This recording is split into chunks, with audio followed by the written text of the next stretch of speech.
Hello, everyone, and welcome to episode 9 of You're the Best podcast. My name is Gina, and I'm the host of You're the Best. I hope everybody is having a great day. It's really hot here in the Northeast lately. Don't know what's going on, but we're working through it. It's like an early summer, so hope you're enjoying it. Today's episode is going to be really fun, and we're going to get a lot of good information about how to make yourself a better person inside and out, for the most part, or just a little bit, whatever you're going to take from it. I hope you enjoy it. My special guest today is someone that I've known for a long time. Haven't seen her in a long time, but really interested to have a good conversation and see what she's been up to lately. So welcome, Stephanie. Hi. Yay. How you doing? I'm so good. How are you? I'm great. Amazing. How's your week been back in Connecticut? It's been very good. Good. Yeah, I've used this week to try and take a step back from life. Yeah. So it's been some deep replenishment, if you will. That's good. Yeah. That's good. I know you're up in Vermont, right? Yeah. Just living the dream. You and that gorgeous little dog. Oh, I love thank her. you. Thank you. I love pit bulls, but I Yeah. mean, she just seems so sweet. She is. What's her name? Holly. Holly. Ugh, don't worry. I'm going to put pictures on. Don't worry. We're going to put pictures on. But I just love seeing you love her through the camera. You're always just petting her and I just love that. She's a ham. She demands it. If I don't. I mean, don't they all? Don't they all? Yeah, it's totally just the breed. So misunderstood, but Yeah. that's really all they want is love. And that's all I want too. I mean, so, it works we all really want. well. Yeah, exactly. So That's your little buddy, though. I mean, she's your roommate. she's my ride or die. That's And so she has nice. been for 6 years. 6 years? I was Yeah. going to ask how old she was. Yeah. 6 years. Mhm. Time just flies. Yeah. It's been a long time since we've been out of high school, college. Even just 5 years ago feels maybe 2. I think about it and I'm like, I graduated a long time ago. Right? You were a year ahead of me. So Yeah. yeah, you were 06. I was 07. I mean, Yeah. it's 2021. We're so old. We're so old.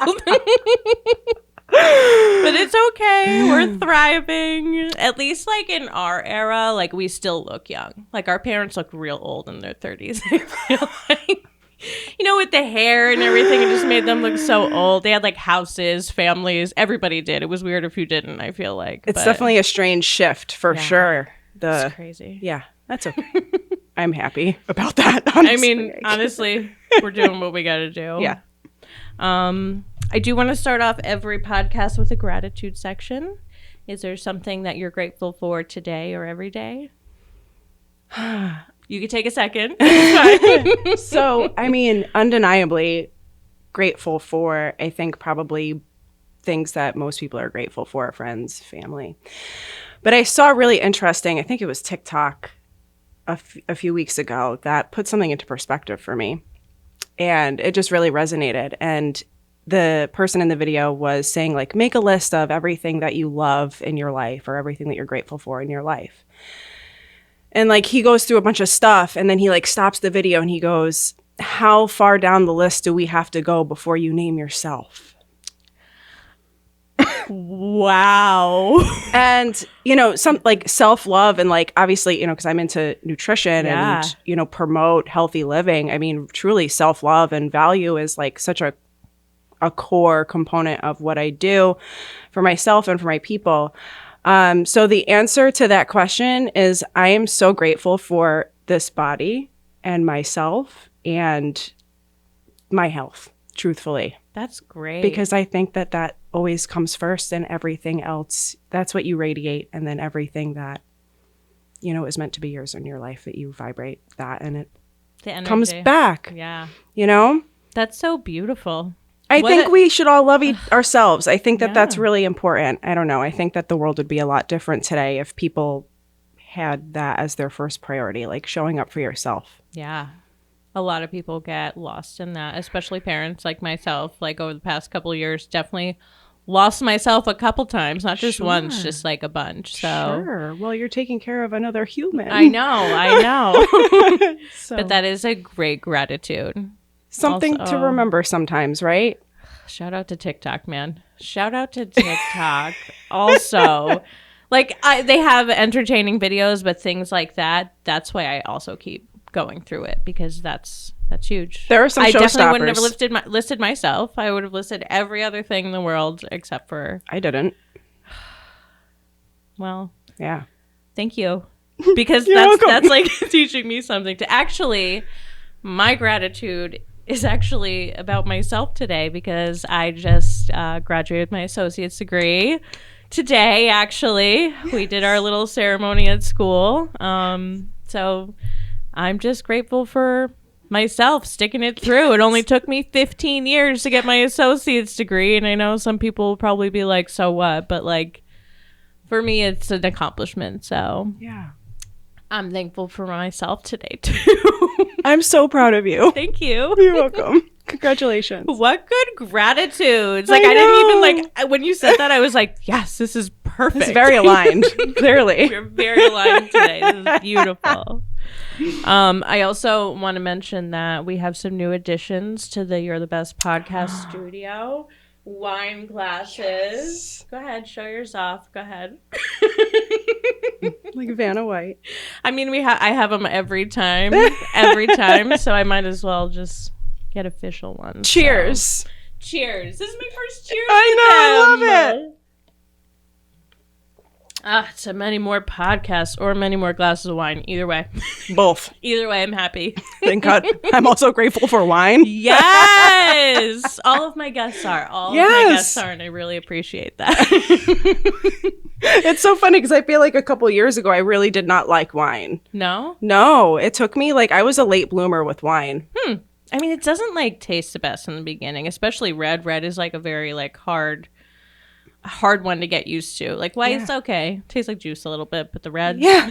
I'm a hardcore dry red wine drinker now. I started off, I think it was barefoot pink Moscato. Oh, yeah. I was 25. I was like, this is so good. This is so good. Let's try a regular Moscato now. I think that's actually how the progression went. It starts somewhere. Mine was when my mom used to have white Zinfandel when I was a teenager. Yeah. Which is, I can't even think about drinking it now, but back in the day, I would just steal sips. Oh, it's so good, Mom. Yeah. Amazing. So did you get into wine from bartending? Because I know you did some bartending. I don't know how long ago. I don't know how long. You can fill me in, maybe. Yeah. No, I guess. So wine, to answer your first question, I got into wine. Well, my mom was always really a big wine drinker. And her best friend have these Friday night parties where they parties with themselves. Yeah. They'll come over, if it's the wintertime, she'll light a fire in the fireplace, and they put the music channels from the satellite radio on, and they make charcuterie boards and popcorn and all the things, and drink wine, and just, and then it gets to the point where they're dancing and singing, old 70s passing music out in the living room. It's amazing. No, not that, thankfully. But they'd have a really good time. And I'm like, wine? I don't know. I mean, charcuterie boards we can get with, yes. But the wine.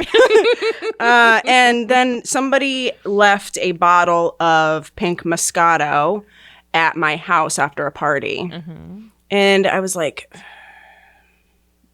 what else am I going to do? Let's try it. It was the middle of the week, and I drank the entire bottle. Wow. It was that good. Yeah, and I was like, wow, I really could, I could do this. Nice. But it quickly changed. I was like, okay, yeah, I can, totally tell this is too sweet. Yeah, and then my taste definitely changed pretty quickly. But, yeah, now I love dry red. Go figure. Good for you. I thought it was because of bartending, but that's cool that it's just a random free bottle of wine. Here you go. Yeah. Yeah. No, bartending did not inspire that. In fact, my first bartending job was at a college bar in Fairfield, in downtown Fairfield. Oh, cool. Yeah. It used to be, it was Grace O'Malley's. It's not there I know that anymore. One, yeah. It used to be Anna Liffey's, and then before that, I can't remember what it was. But that was my very first bartending gig. Really interesting how that came about. Oh, God. Yeah. Did you like bartending, or did you like it, or? I did. Okay. I got into it originally because I needed something that I could make good money in a fraction of the time. So when I graduated from Southern, I quickly got an office job. I ended up being a manager for a staffing and recruiting company. Yeah, I forgot about that. Oh my God, so much time has passed. Yeah, Sorry. seriously. So my early 20s, for about 5 years, I was managing an office that I had opened up for the company that I worked for in Danbury. Corporate America was not for me. I totally understand why it was so awful. I was late all the time. I could have been so much better at that job, but like I just didn't, it wasn't for me.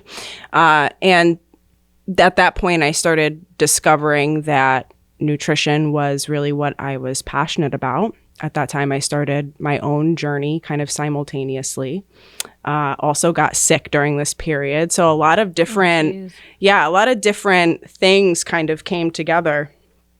And like I said, ultimately, I needed something that was going to be able to allow me to make the same, if not better, money in a fraction of the time, because I was going back to school for my master's degree in human nutrition.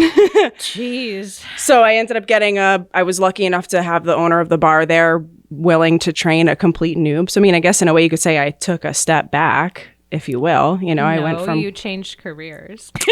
I was a career bartender for a little while. At the same time, I started my business. Yeah. I loved it. In the beginning, I really did love it. It was definitely a challenging environment, very fast paced. I mean, I was slanging drinks. I don't know how they do it. You get into a rhythm. It's like dancing. Yeah. And I worked really well with the girl that I was always partnered with. Oh, that's good. I mean, if you watched us both, I mean, we killed it. It was probably one of the best experiences I've ever had in my life, truly. But yeah, I mean, so I did it for a few years while I was getting my degree. And then, everything with COVID happened last year. And I had a bit of an awakening when all of that happened. That's good. I mean, I guess. I mean, I don't mean to say it like that. No, I just I feel like any type of awakening is good for people in general. Well, I know it usually stems from like a rough time. I think that's what I was trying to say. I know usually it's like you're in like a down slump and then No, you're so right. I guess you could probably say that's what happened. Okay. At this time at that point I had moved to Vermont and I had started working for a bar restaurant on Killington Mountain. And it was great for a little while, but I just quickly found out that it just wasn't, I started shifting again, right? It wasn't super aligned. And then COVID happened and it shut down. My business, I had clients, but I was in a space at this point where I was getting complacent. I was like, I'm making really great money bartending. Mm-hmm. I guess if things don't really work out with nutrition, I could just be a career bartender for the rest of my life, as I'm investing $40,000 in a master's degree. No big deal. Right? Chump change. Like, these are the thoughts that I was having. And then, so I wasn't really worried. And then COVID happened and everything shut down and, I lost my job. Mm-hmm. And, there was a lot of everything was ambiguous. Nobody really knew what was going on. I had to apply for unemployment for the very first time in my life. And I felt like a bum. Yeah, but you know what? Everybody was in the same boat. They were. It wasn't just you. You're right. Just like, you know what? I want to be a bum. Yeah.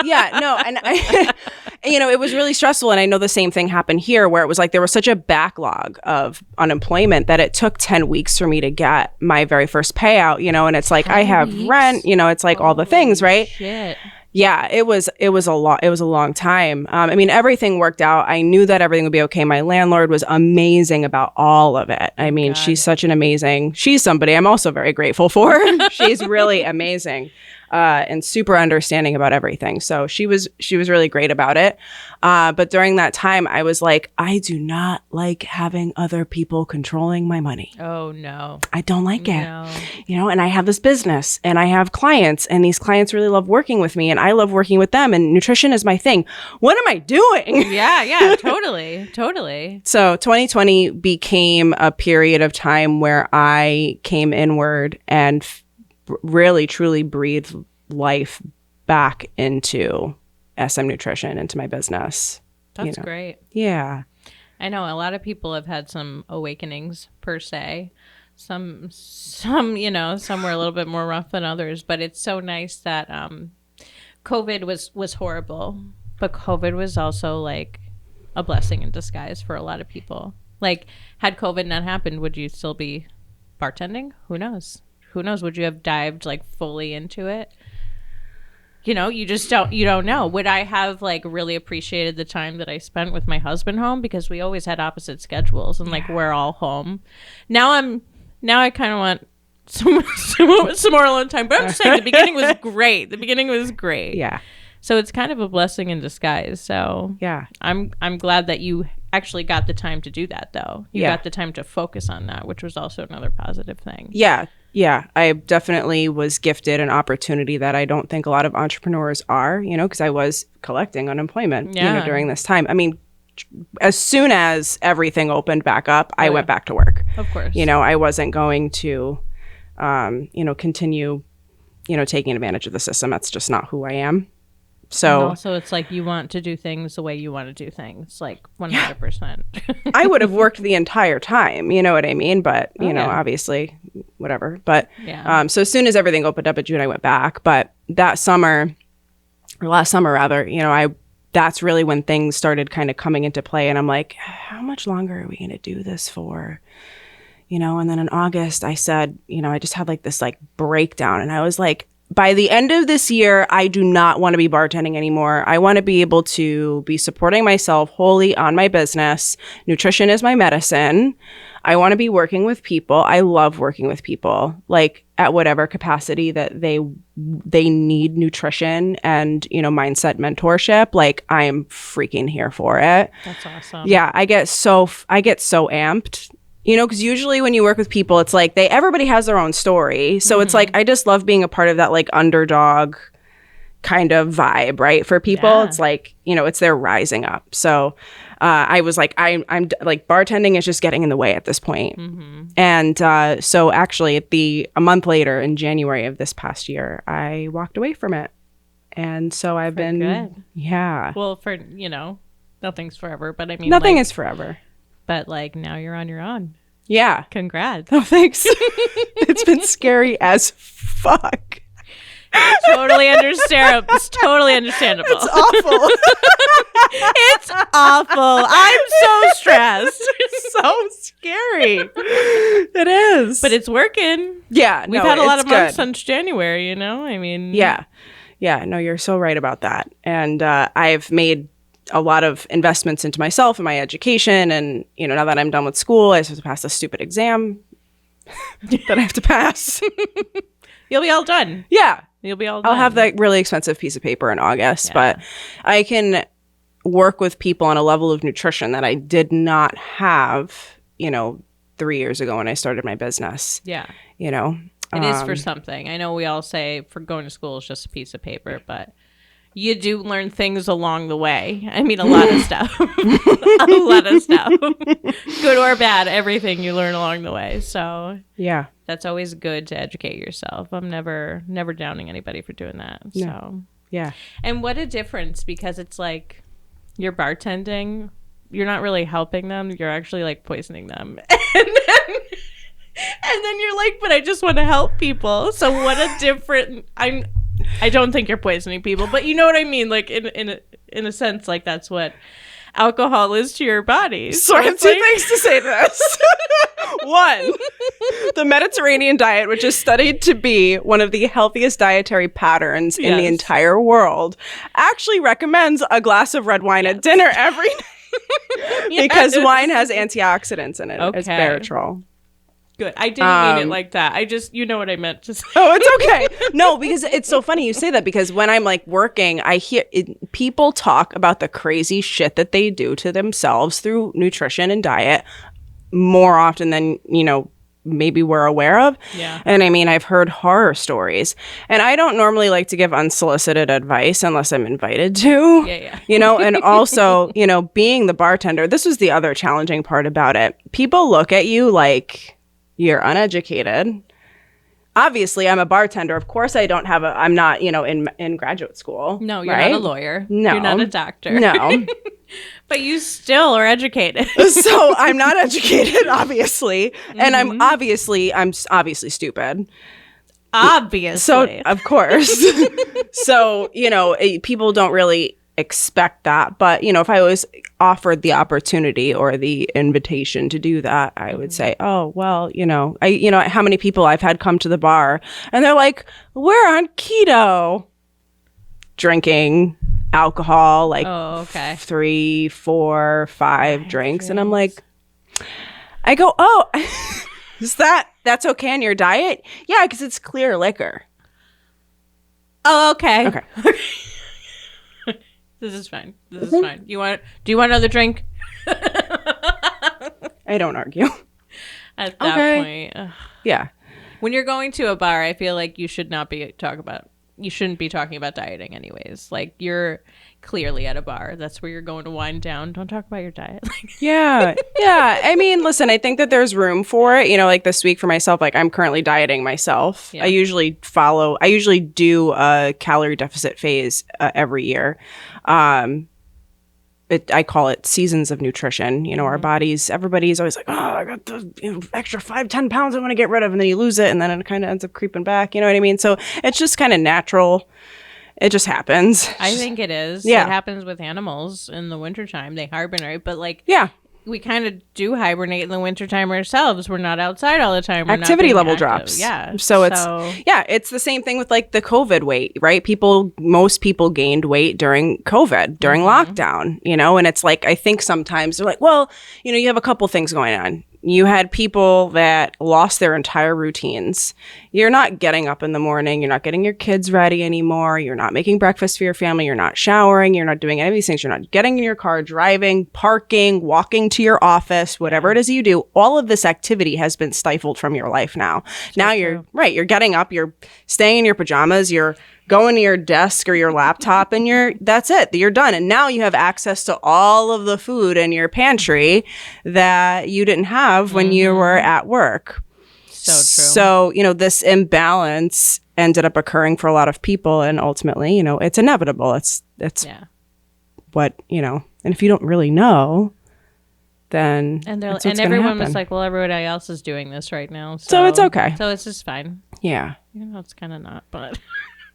Thankfully, I've stayed this weight for a couple years now. I didn't gain any pounds during COVID, but not to say that I don't want to lose weight, but it's just, I feel like my body completely just like changed after having a baby. Yeah. And like, I cannot lose weight for the life of me right now. Like it's been a struggle. So I need to like revamp my life. I'm finally feeling like back to normal because like hormones are crazy. They're so crazy. I thought like after I was done breastfeeding that I'm like, all right, everything will go back to normal. It just doesn't. It doesn't. And then you're like sleep deprived. You're worrying about somebody else. So like everything just changes. So now I feel like, most of the time I don't think she's going to kill herself now. So we're like, like you're not going to stumble and fall too hard now. You can kind of catch yourself. Yeah. So. Stress and sleep are huge. Dude, they're huge. They're huge. Yeah. So I feel like that's probably why I've been having a hard time. But I have a plan in place to like get back. Good for you. Get back to... Well, I was going to ask you, what do you think about like fasting? Do you think that it's like necessary? Do you think that it could improve certain people's metabolisms or... I don't know what other technical term to use, but like, what do you think about it? So in terms of my own clients, I don't have anybody, as far as I know, that intentionally utilizes intermittent fasting. So I think there's a common misconception about a few different approaches that we can take to fat loss, and it's that there is a superior method over others. And right now, there's data that suggests that's not necessarily the truth. Being in a calorie deficit is a part of it, and intermittent fasting can help us achieve that because we are reducing the amount of time that we're allowing for us to consume calories, right? Right. So most people will only allow themselves to eat between the hours of 12 p.m. and I think it's 8 p.m. at night. Yeah. And then they fast for the duration of the time until the next day. truth be told, sometimes I do that unintentionally. It just ends up being, and maybe not even truthfully, because here's the other thing too. Fasting is when you are not consuming really anything. Including water? Or no, I don't think water is a part of it because it doesn't have a calorie content to it. Cool. But I think sometimes people will think that coffee doesn't count, or like if you're taking, you know, some sort of like supplement, it's like, well, you have to be careful. Yeah. So like for me, it's probably not even a true fast because I drink coffee in the morning, and sometimes I just don't end up getting around to my first meal until noon. And that, you know, I truthfully usually am eating dinner between like 6 and 7 o'clock at night. So, you know, I think what's important is that we're using whatever is going to work best for us. And that's what I do. I don't have, you know, I have a preferred method of doing things, but ultimately, I'm coaching my people to find what works best for them. Cool. So, yeah, I mean, I think a lot of times people come to me because ultimately fat loss tends to be most people's goal. And then what they realize when they come in is that I teach how to make it a lifestyle. Yeah. So it extends far beyond the fat loss phase. And it's like, okay, well, how do I come out of fat loss, right? Like we know people put their weight back on after coming out of a fat loss phase. How do we, you know, snuff that? How do we avoid that? You know, how do I manage my nutrition for the rest of my life, Steph? Right. You've already taught me so much. Like, how do I do this more? Just keep doing it. Yeah. So, you know, and we cannot be dieting, you know, for forever. 20 years straight. No. I'm like, definitely, if we're going to freaking diet, we need to do this intentionally and we need to get the hell out of it. Yeah. I will teach you the best way that we can do it to have, you know, balance so that like you can live life, right? We need to make room for life. But let's get in it. Let's do what we can do. It's going to take as long as it takes. Let's get the fuck out of it and eat food. Eat food. Yeah. I think a lot of the reason why we have disease or just negative health outcome in general in the world is because not only are we not making the right choices, but I think a lot of people have a fear of eating too much. 100%. Yeah. Because like America specifically, it's like the world knows we have the largest portions. And then, so we have horrible portions, but like we could still eat a good amount of the healthy things. Like and you're supposed to eat more of the healthy things. And people are like, well, that's too much. I'm like, no, that's actually what you're probably supposed to eat. Like, no, you're so right about that. I mean, I've had people say like, you know, I give them their meal plan and they're like, I cannot believe how much food you've given me. I have no idea how I'm going to eat all of this. But then when you look at what they were eating before coming in, I'm like, well, you know, I'm just going to use it. A raw example, if you will. A Big Mac and fries has so much calorie density, right? In comparison to like, you know, maybe a chicken breast or even a chicken thigh, you know, with vegetables and maybe some rice or potatoes or pasta, right? With olive oil or whatever, like that, the calorie difference is going to be likely, I mean, depending on how much you're actually creating serving size wise with the other meal, the healthier meal, but you can eat more of the nutrient dense foods, right? Like, and it's a blessing and a curse in itself, but that's the difference. It's like you're getting so much calories packed in a smaller package, if you will. Disgusting burger. Yeah. And then when you like make the transition to a healthier diet, it's like, that's a lot. That's a lot of food. I'm not used to eating that, you know, like that much broccoli or I don't know. Right. You know, whatever the thing is. So I remember, I think I was in high school watching a show. It's one of those MTV shows, like I want to be a wrestler, I want to be this, I want to be that, you know what I mean?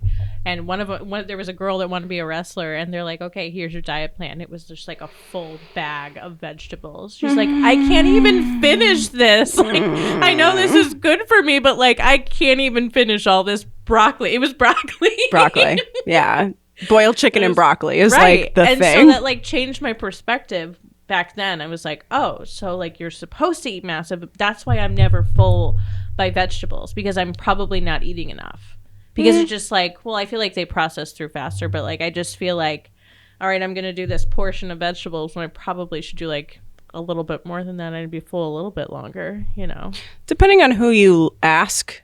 The recommended, well, there's so many different like organizations that make recommendations. You know, in my grad program, we're suggested to consume 5 to 8 servings of vegetables a day. Which is a lot for a lot of people, and I think about it for myself too, right? Because I do strive to practice what I preach, and I'm like, yeah, I mean, this is challenging even, for me, right? It's a lot of vegetables. It's a lot of vegetables, and for fruit, too, like 3 to 4 servings a day as well. 3 to 4? Mm-hmm.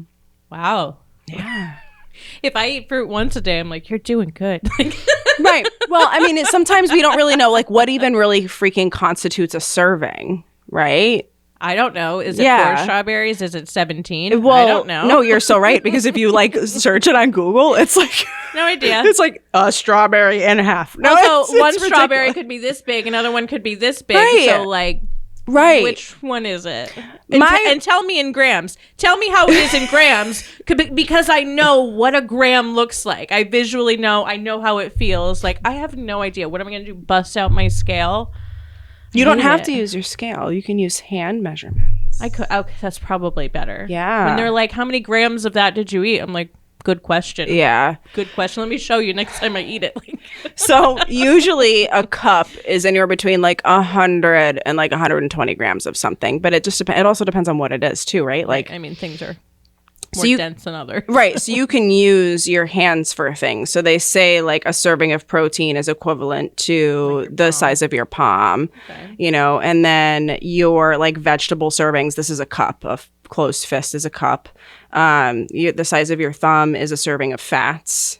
Okay. And then your cupped palm would be like a starchy vegetable, like a potato or a rice. Probably like, I would say maybe like a half a cup of rice would fit in here. And a small potato, a serving of pasta, which is 56 grams in case anybody was wondering. I love how you're like, this is a serving of pasta. I've been doing this so long. But I also love to like think about like, definitely not the serving of pasta I get. No. Or anybody else. Because when we eat pasta, I feel like we're just like, yeah, this much is fine. Yeah. Yeah. Well, too, it's funny because like if you actually were to measure out a serving of pasta, which is, so it's 56 grams or it's 2/3 cup. Okay. If you actually like measured it out and cooked it and then served it with other things, you're like, oh, this is actually like enough. Like sometimes I'll do 2 servings and I'll be like, I made too much pasta. Yeah. I eat pasta every day. Do you? Yeah. I've been doing it lately and I've been feeling better. Yeah. I've also been drinking, I know I did this last time I showed, but I've been trying to drink 64 ounces of water a day. Good. So I've noticed that by drinking that and eating pasta every day, I'm feeling better. So good. Not like massive amounts either. And also like I never get a full plate because my daughter steals half of it. So sure. Grains, a lot of people I think too are so hell bent on like the gluten-free thing, when in reality, like for people that are not celiac or have a non-gluten sensitivity, like grains are like so important. They provide so many essential nutrients, and some of which are really important for the synthesis of energy in your body. Good to know. Yeah. Like I use this analogy a lot. I'm like, would you buy a house that was built by a builder who forgot to use like super important materials like wood? Right? Like, true. No, you wouldn't, right? Because it like affects the structural integrity of the home. It's probably not safe for you to live in. Well, nutrition is kind of the same way to your body. It's like if you're not giving it what it needs through food and or proper supplementation, you're reducing the structural integrity, if you will, of your body. It's like individual nutrients have specific roles in your body to do things. And we don't know that. I didn't know this until I went to school for it, right? What a good analogy. Yeah. Like, that's like a great example. No, of course I wouldn't buy a house from somebody who didn't use wood. And of course I want to eat pasta every day if I can. Yeah, that's a big one. I need to lose weight, so I cut out bread and pasta. I cut out all my carbs. It never works for me. I am literally like a zombie when I don't. Yeah. I need it. I know it sounds stupid. I probably don't need it, but like I feel like I do. Carbohydrates offer, when we break carbs down in the body, break down into glucose, which is our body's primary source of energy. So when we completely eliminate that, or at least, reduce that significantly, you're cutting into how your body produces energy. function. To function. Your brain requires 120 grams of glucose a day for optimal function alone. Wow. Yeah. I knew glucose was important. That's why I was like, I'm never going to cut out carbs. Yeah. I mean, I'll obviously limit myself, but I also was trying to get back to when I was hot back in the day. You're still hot. Thanks. But like when I was happy with the way I looked, I just had a fasting lifestyle and didn't even realize it. Yeah. Because I never ate breakfast and I can't drink coffee because it ruins my everything. My life. My heart, my brain, everything. Yeah.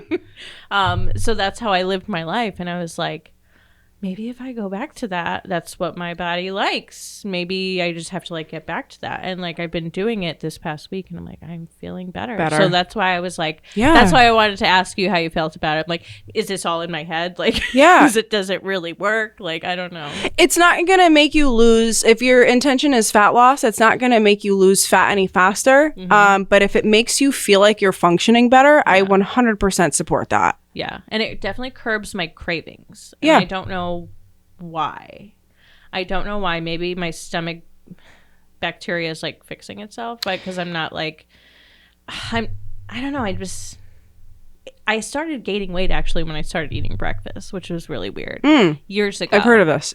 Years ago when I first started dating him, I got a job that like they had a cafeteria. They made the best breakfast every morning. And I was just like, the devil in disguise was breakfast for me. And like ever since then I've ate breakfast and I'm just like, at 10 o'clock every day, my body's like, oh, I need to eat. And I'm like, do you really need to eat? So I stopped doing that. And I'm like, no, just push through it. It's only another half hour, another 2 hours. You know what I mean? Yeah. And I've been feeling better. So that's why I was like, maybe this is working. Not so much for my fat loss. That'll come. I also need to be more active too. And I need to admit that, but I don't have much time anymore. But never underestimate the power of going for walks. Never underestimate. Never underestimate the power of parking far from wherever you have to go.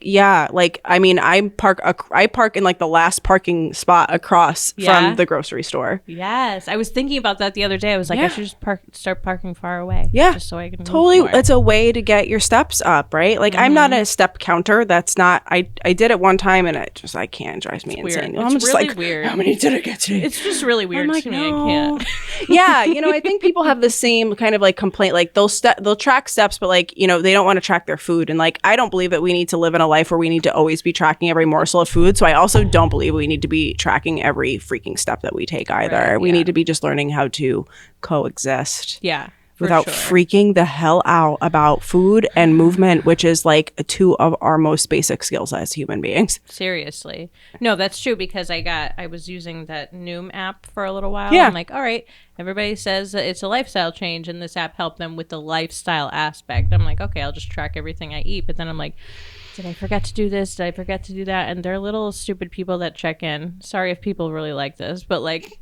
hey, Gina, how you doing today? Is there anything I can help you with? But this is like through a text message. So I'm like, no, like, are you a real person? Probably not. Like, yeah. Also, like, I don't know. Are you going to look at my diary? No, you're going to make me spend $1 million a month just to look at my diary and give me like real. Is it expensive? Input. Oh, I think it was really expensive. I don't remember the price, but it was expensive. Yeah. It was. Huh. I think it was like $20 or $30 a month to do it. Oh, which to me is expensive at like all year round because it's going to take you months to get to your goal. I mean, I know fat loss is not like next week I'm going to lose 30 pounds by then. You know what I mean? Right. So it's like it takes time and it's probably a lot to spend on something that's not necessarily personalized for you. That's what I mean. Yeah. That's what I mean. Yeah. I just wasn't into it not being personalized. Right. And it still wouldn't be. Can I call them up and be like, listen, yeah, what do I do right now? Yeah. I mean, like today I had a client, like I offer different levels of support for people, but most of my clients come in where, they want all of like the diet and the fitness thing. So I, will develop dietary protocol for people. I calculate macros, all the things, training programs. I have an app that everything gets built into. But truly, I mean, what I do is in the support that I provide. And I pride myself on putting myself on, I'm always on call. So I use what's called the Voxer app for text and voice support, and during the week, my people are, allowed to reach out to me for anything that they need, Cool. which is amazing. And, more often than, sometimes it's like 911 nutrition emergencies, which I'm totally here for. And like, everyone's like, you should really like, what were we going to say? What's a nutrition emergency? Can we talk about this? Yes. Someone freaking out at a restaurant? All right, listen, I'm at the table. I don't want to look like an asshole right now, but what am I going to order tonight? So that's a thing. I've had people message me menus, like pictures of menus, and be like, what is it? This is what I have for my macros left over today, and I don't want to screw up my diet. What can I order? So I will help coach people through that, which is amazing. I don't expect people that when they're out to do that, but if you're wanting to achieve a goal, sometimes we got to do what we got to do. The beauty of how I teach nutrition is like there's no restricted foods.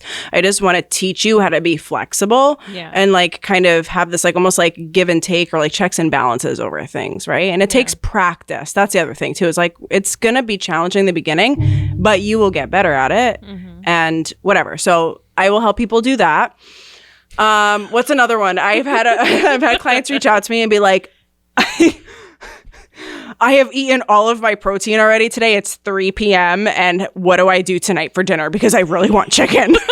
Is it really bad if I go over my protein macros? Right. Oh my God. Is it like detrimental? I feel like protein wouldn't be the thing to. No. So in my opinion, protein is, so we don't store protein.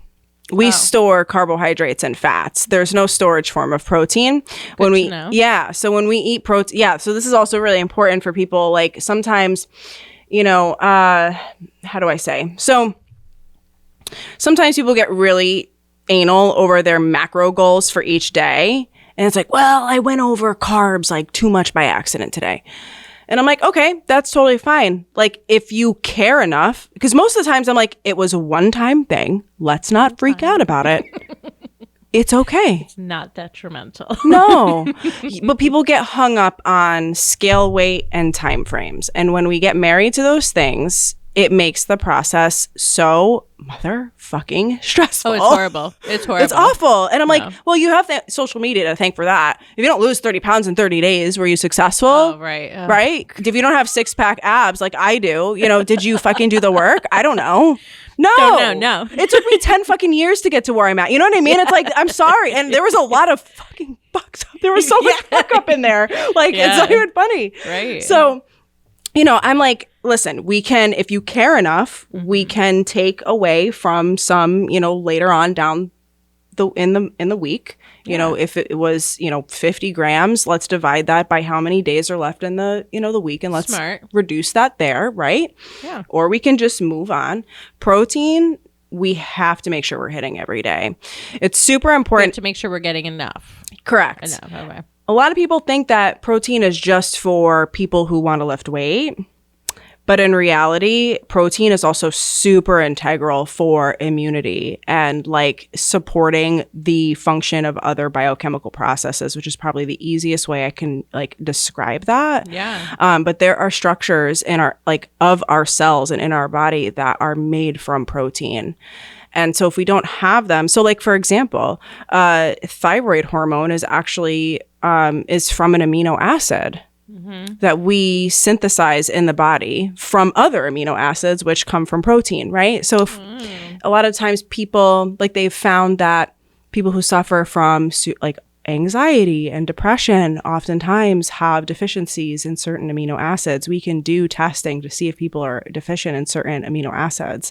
And if we optimize that through protein intake and absorption, a lot of times people have seen improvements in their mental state. That's lovely. Sleep issues. Oh yeah. A lot of times I'm looking at protein.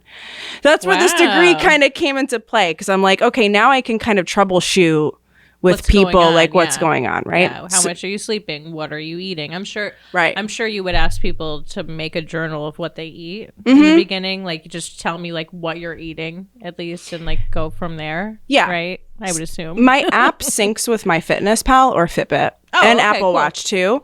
Cool. And most of my people are food trackers anyway. Yeah. You know, and truly, and I mean, this is kind of the way that I am. I will track my food most of the time, but there are some days that I don't. You know, I'm doing both. Because at the end of the day, it's like, you know what you're eating and you kind of know what that looks like. I don't really deviate from what I eat, honestly. So I kind of know, I'm like, okay, I do, you know, 8 ounces of chicken. Like, let's get it, you know, and I don't need to weigh it. I know what it looks like, you know. But that's nice that you're at that point, because people that are just starting to like want to lose weight, those are the ones that are more dedicated, I feel like, to their diaries. Like, okay, I ate this. Let me see what I ate this. You know what I mean? And then you'll look at it and be like, hey, I saw you ate this. Yeah. Maybe you should have eaten this instead. Yeah. So that's a 911 emergency. You know, I've had some clients, like, we start dieting them, and like, I'm pretty conservative with my adjustments. I don't like to take too many calories rather away and right off the rip. Yeah. I want to feed my people as much as I possibly can while that's a mom mentality. Listen, I just want to feed all my people. I do. I always think food is the answer. I mean, I do. Most of the time. It's the answer always. Wine, I mean, either way. That as well. So I want people to be able to achieve the results that they want while also feeding them the most that I possibly can. Cool. And I've had people, you know, say like, I'm starving. And I'm like, okay, like, I'm not a food Nazi. Yeah, yeah. So I'm not always looking at my people's journals. I leave that. That's their, you know, ability to be autonomous for me, of course. But if we're experiencing issues, I will look at it just to kind of see what's going on. And, you know, one of the things would be like, well, you know, I can see that you're a big thing for people is honestly vegetable intake. Yeah. And vegetables and just eating vegetables, fibrous vegetables in general, will help keep us fuller longer. Fiber and protein will help keep you fuller longer. So, cool. Yeah. So, you know, I'll see that and be like, well, you know, I see that, you know, you're not really eating, enough fiber. I don't tell people. I'm just kidding. I don't tell people what to eat. I will write meal plans for people. I fucking hate doing it. You do? I hate writing meal plans for people. It's the worst part of my job. It's hard. I know it's hard. Some people aren't as educated as others, and those are probably the ones that are like, can you write me a meal plan for the next 3 months? Can I spy? I will do it. Well, you know, I will do it. I will write. For most people, you will get 2 meal plans for me. Mm-hmm. And I have recipes that, you know, I will cycle through, and depending on what each individual's goal is, I will adjust portion sizes to meet those macros and all the things. Yeah. My goal is to be able to teach you how to be super flexible with your nutrition so that you can create the menu that you want to be eating. Also, it really helps, like, you know, if you're traveling one day, well, how do I walk into one of those little corner stores in the airport and, you know, buy snacks for myself for the plane ride without, you know, screwing myself. Yeah, that's true. Super important. You know what I mean? It's just like survival tips of nutrition, truthfully. Yeah. You know, so that's what I encourage people to do. And that's what I try to teach when I'm working with people. That's a good philosophy to have. Yeah. You're not so rigid. No, you're not like, this is it. You can't deviate. No, well, you went over. Well, that's why you're fat. Like, no, you know, and we're not perfect. I never expect perfection ever. You know, I think there is of course, a level of responsibility that we need to take, right? I mean, I don't get results for my people. I just guide them. You have to walk through the door. Mm-hmm. I used to at one point in my life think that if I didn't do my job, I wasn't doing my job well enough if people didn't get results. I mean, that would be a good assumption. Right. But at the same time, I can't be there. Weight loss. No, that's just them. Right. It's just them. Right. You know, I had a client who has been having a pretty challenging time with fat loss. And I'm blessed because she's been an amazing sport about it. That's great. Yeah. And, you know, it's actually been a lot of exploring her like underlying behaviors around food too, right? A lot of the times it's like we want to get started with fat loss, but we have to look at what I like to call the soul work before the body work. And it's like, what is your mindset like around this? I mean, I've watched people come into this work like already believing that they cannot have what it is that they want. And when that is a thing, they literally do not make progress. It just goes to show you how powerful the mind is. But really too, like behavioral stuff. I mean, we have a lot of people that are working jobs that don't allow you to eat, you know, or I'm so stressed out, I'm just going to go and get fast food today because I just don't have the patience to go home and make a meal, right? It's like these are kind of habits and behaviors that we need to work on before we can even sometimes get there. That's very important. Right? Good job. Yeah, thank you. Good job with that philosophy. No, that is like that's why I don't expect perfection. You know, I just expect you to show up, and it's like sometimes we need to be super fucking vulnerable. Yeah. And like that's the kind of coach that I truly am, is like, you know, and I've been through some shit myself with sickness and, you know, ups and downs of dieting to extremes and gaining weight back and all the things. I'm like, I have fucking seen it all. Like there's nothing that you could bring to me that like I haven't personally experienced, but I feel like that's what makes me a good coach. And like that's why like I'm here to do this job. Like that's why I'm here on this planet. So that's great. Yeah, I like that philosophy. Thanks. It's very important. It is very important. It is. So do you do personal training or is it just nutrition right now? Nope. So I don't do personal training. I'm actually not a certified personal trainer at all. Okay. It is something, once I get this freaking degree out of the way, I would really like to look into what I can do from a strength and conditioning standpoint, just so that I can have that under my belt. Can I create and design a solid training program? Hell yeah. I think my clients will tell you that I can too. Definitely. You know, I understand a lot of the basics of how things work, and truthfully, we don't need to be reinventing the wheel. Yeah, no. You know, you don't need to be balancing yourself on a medicine ball while juggling, you know, 3 dumbbells. It's just ridiculous. Let's just stick to the fundamentals and practice them. But the bulk of what I do is all nutrition based ultimately, you know, and it just, at what level depends on what that person really needs and what they're looking for. Okay. All right. A couple questions for myself. Sure. What the fuck is a macro? Oh my gosh, I love this. Like, I don't, like, I've looked up the definition and I still don't know what a macro is. Sure. So that would be kind of helpful. Yeah. So I actually totally have a really quick 3-day e-course on the fundamentals of nutrition. Cool. It's called the Codex.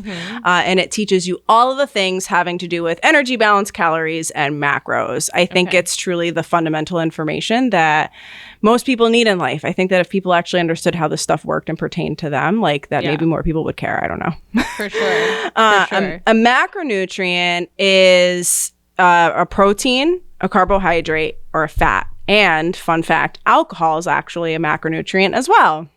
Which one is it? Alcohol is a macro. Oh, okay. Yeah. Okay. So they're bigger, in easiest terms, it's a bigger unit of nutrition. Okay. So if you look at a nutrition label, right, it says like total calories or calories per serving, and then it'll say like fats, carbs, and proteins. Those are your primary energy producing or nutrient producing components of nutrition. Does that make sense? So that's what a macro is. Yes. Okay. And it's only fats, carbs, protein, and then alcohol. Okay. So that's, people get kind of tripped up over the alcohol thing because they will look up the nutrition information for Tito's vodka and see that it's like no fat, no carb, no protein. And then they're like, oh, so there's no calories in alcohol, so I can just drink how much of it. I'll just be a binge drinker for 3 months and lose weight. It's so alcohol, typically a spirit has 60 calories per ounce. Okay. 60 to 70 calories per ounce. Wow, that's a lot more than I thought. Yeah. And so each macronutrient is worth a certain amount of calories. So fats are 9 calories per gram. Carbohydrates and protein are 4 calories per gram. So if you were to look at the nutrition label and do that multiplication, it's likely going to add up to how many calories per serving that it says on the nutrition label. Nutrition labels are not accurate in most cases because we need to have, they're only required to give you estimations. And only required what legally they're supposed to tell you is in something, Correct. which is also horrible. Yeah. Right. If there's not enough, like, to, I forget, it's like under a certain amount, like, they don't need to actually report that it's in there. Right. Or on the ingredients, it just says natural flavors. Right. Like, what the hell is that? It's debatable. What the hell is that? So those are your calorie producing nutrients. Okay. And alcohol is 7 calories per gram. Okay. Yeah. So that's why, like, and beer and wine is an exception to that because often beer and wine will have added carbohydrates to that. So I had a girl actually reach out to me this morning and she said, I found these seltzers. It says total calories per serving, which is 1 can, is 210, but it only says that there's 2 carbs and I think it was like 2 grams of protein, which is random. That's random in a drink. I have a feeling it had to do with the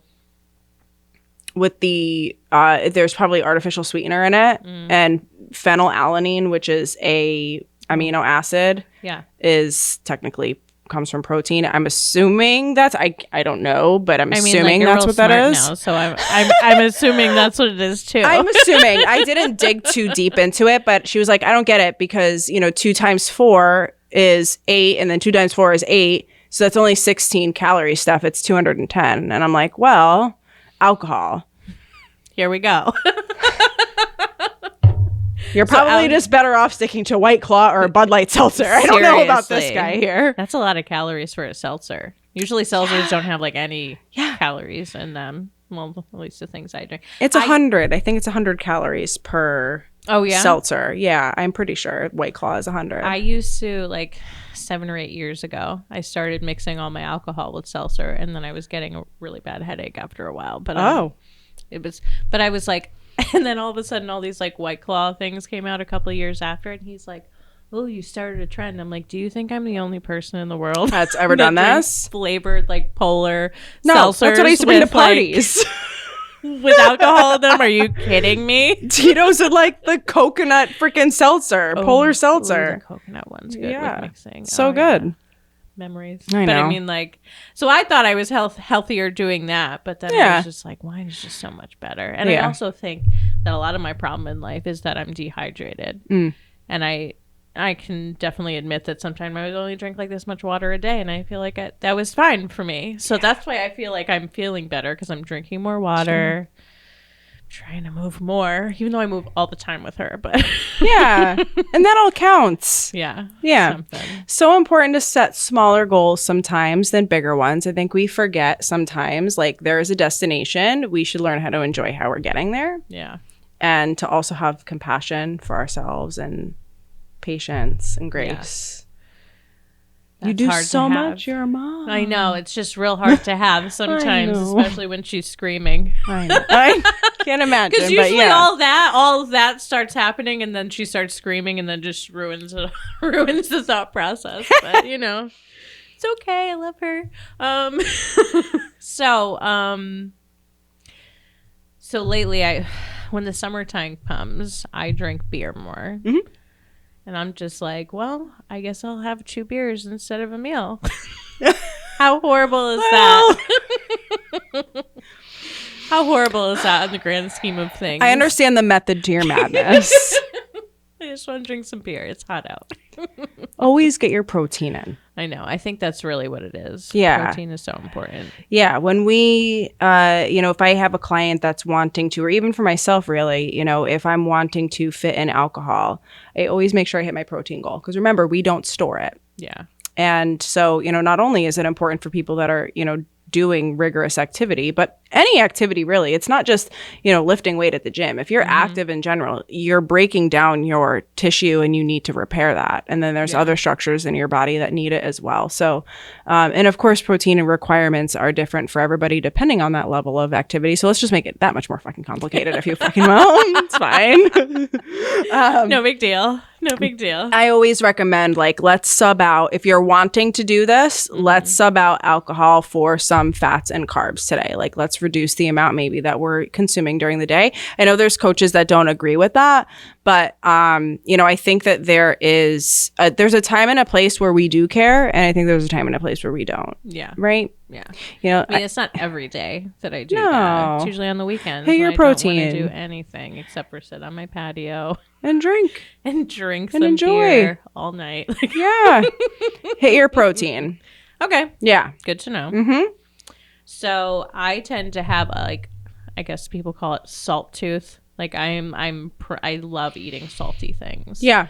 Over Same. sugar any day. Same. Is how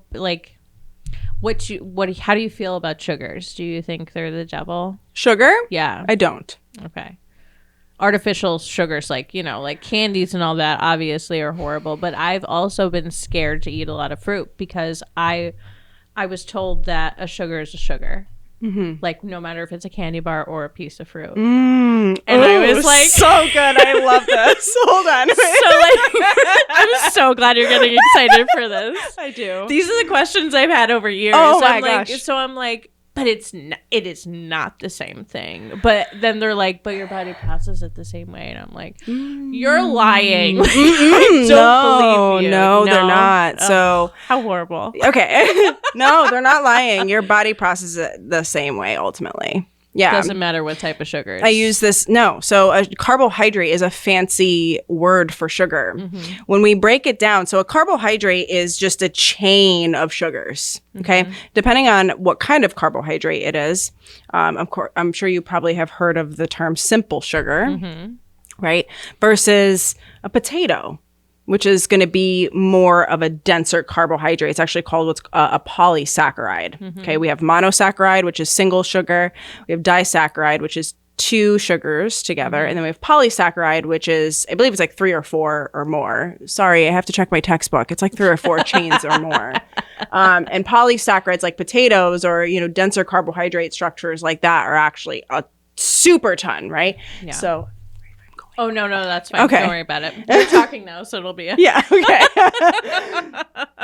So we have digestive processes when we eat food. So it's, mechanical digestion from chewing, and then it enters the stomach, and protein gets digested in the stomach, and then fats and carbs get primarily digested in the small intestine by way of what's called enzymes that are released by your pancreas and also hang out in the brush border of your small intestine. So there's these little like hairy guys called villi that are like, mm-hmm. and there's enzymes in there that help break down the food. And ultimately, I like to use this analogy. It's like taking a chain, right? You have chain links, mm-hmm. and that enzyme comes and goes boop, and it breaks it, right? And it's so that we can absorb the nutrient into our small intestine. This is sometimes where people end up running into GI issue because maybe we don't secrete those enzymes or have that enzyme function as strongly as we should. Mm-hmm. There's a few reasons why that might happen. And it leaves undigested food particles in the small intestine and the intestine in general and can cause issue. But in a properly functioning GI, enzymes come, break it down into our smallest units. So carbohydrate gets broken down into glucose primarily. Mm-hmm. There's also fructose and there's galactose as well, which is milk sugar. Fructose is a fruit sugar. Right. And there's glucose, which is sugar.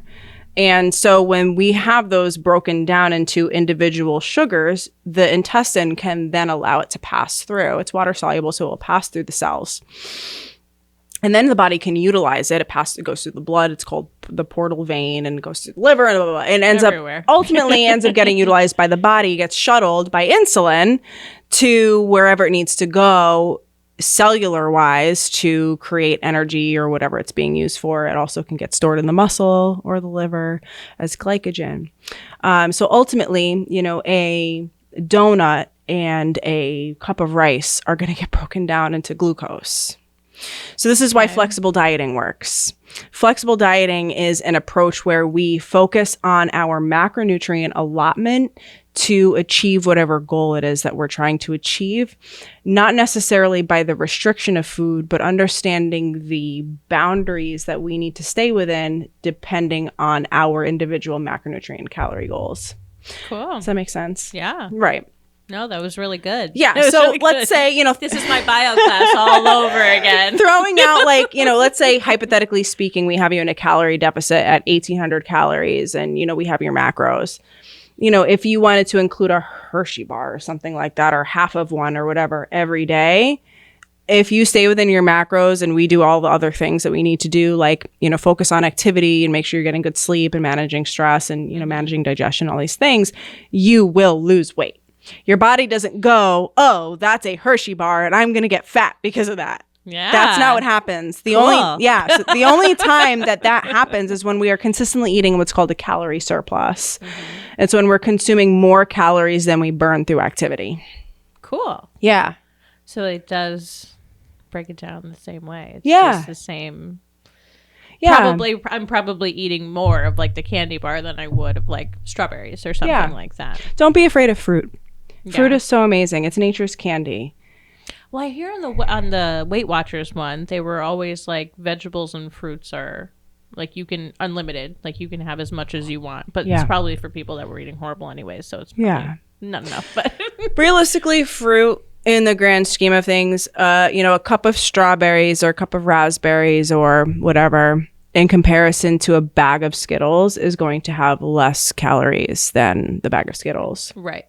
Right. And we're also getting more nutrition from it too. Right. So, there's macronutrients and then there's micronutrients. Our micronutrients are vegetables. Yeah. Our vitamins and our minerals. So we have to remember that too, is that there's also nutrient content to those nutritious foods too, which are also super important. Not just the sugar. There are other things. Yes. And I think like that's where I also get hung up on things because I focus like, all right, this is like sugar. This is what it's for. It's like, no, there are also other things in there, Gina. And remember too, glucose is your body's primary source of energy, right? So we do need it.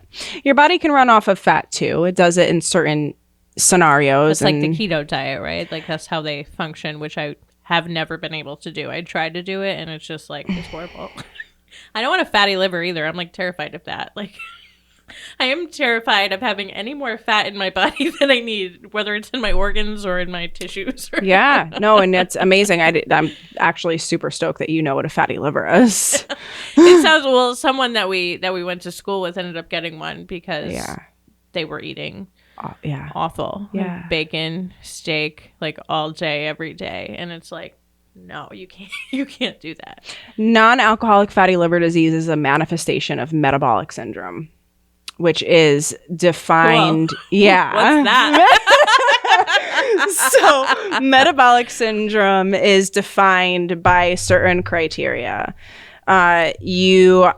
So men and women, depending on how large their waist circumference is, off the top of my head without looking, it's 38 inches for women, 40 inches for men. Don't quote me on that, but that's the ballpark of it.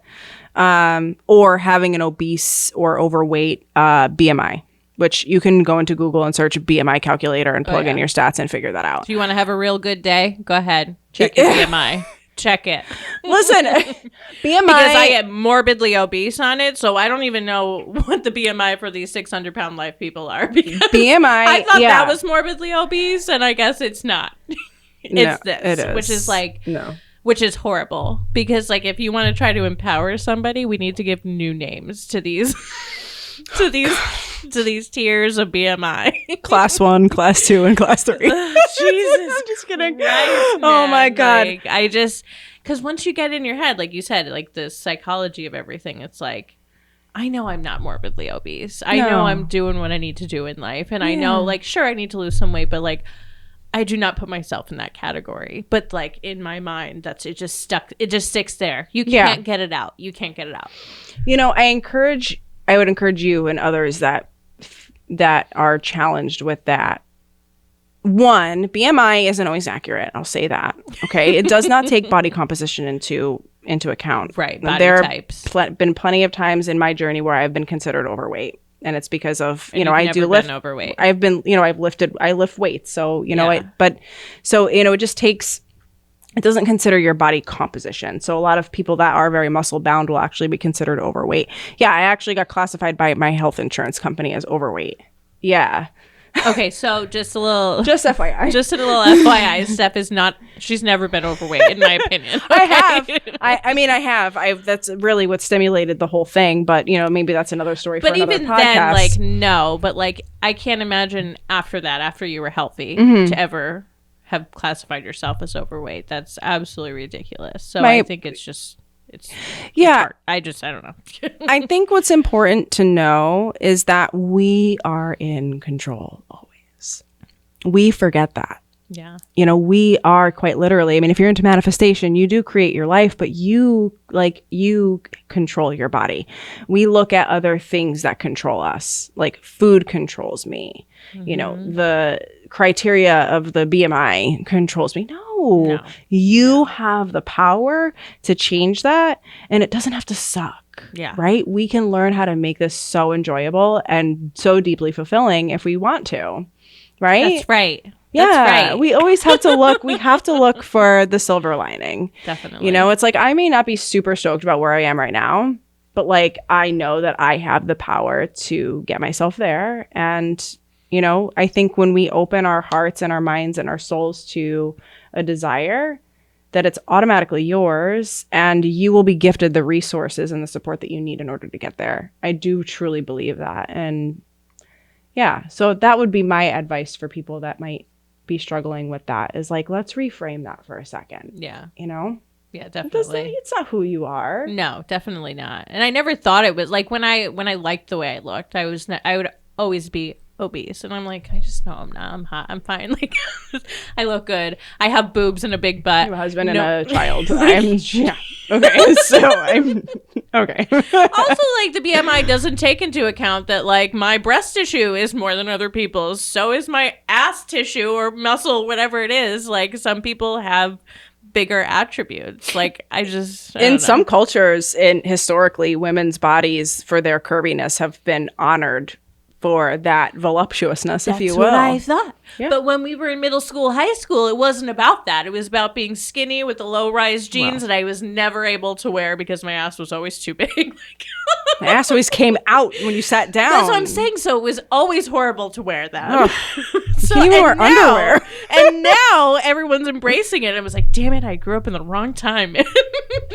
I can't believe that they're coming back. It's horrible. I have my old Abercrombie flares. You do? I do. And I save them because I did really feel like they were the perfect flare jeans. Yes. I put them on and I'm like, I can't sit. That's what I'm saying. I can't sit there down. was so much stress in school about sitting down in a goddamn chair. Do the pants because dance? of your pants. Just always Thongs hanging out, Oh my God. Yeah. Oh my God. I'm sure it was all for guys. I'm sure guys just loved it. Sure, a lot of guys have pictures of my thong.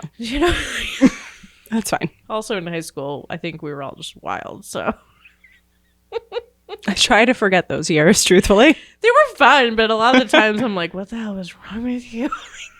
What were you doing driving to Massachusetts? What were you doing? That's another TikTok I saw. It was like, I'm not the same person that I was in high school. 100%. 100%. No, and like a lot of people, like my close friends, are like, "Oh my God, all these people reached out from high school that want to be on it." And I was like, "Yeah, this is so cool," and it's really cool to actually get to know them now. Yeah, because like they know who they are. Like nobody knew who they were. Like everybody, like you had nice people or whatever. It's not like people knew who they were, but like not really. Like I didn't know who I was until yesterday. No, that's what I'm saying. I still don't know. No, it's just like.